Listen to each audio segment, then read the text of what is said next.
यावर्षी शतक महोत्सवी वर्षात पदार्पण करीत असलेला गोमांतक मराठा समाज मुंबई या संस्थेच्या विद्यमाने दरवर्षीप्रमाणे यावर्षीही मोफत वैद्यकीय शिबिर आयोजित करण्यात आले।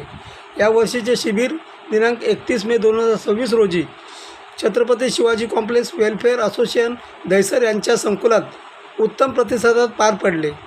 सदर शिबिरासाठी या असोसिएशनच्या कार्यकर्त्यांचा उत्तम सहयोग मिळाला। शिबिरात डॉक्टर विनय प्रवर्तक, डॉक्टर शालिनी मिश्रा, डॉक्टर कमलेश मिश्रा व डॉक्टर वीणा नाईक या तज्ज्ञ डॉक्टरांनी रुग्ण चिकित्सा व मार्गदर्शन केले।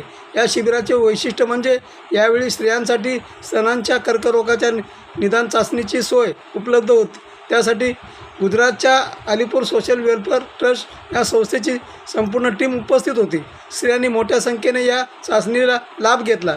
या शिबिरात शिवसेना उपनेते आणि माजी आमदार विनोद घोसाळकर, नगरसेविका तेजस्वी घोसाळकर आणि आमदार मनीषा चौधरी अशा मान्यवरांनी भेट दिली।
गोमांतक मराठा समाज मुंबई 100 वर्षाकडे वाटचाल करीत आहेत। 2027ला स्थापन झालेली 1957ला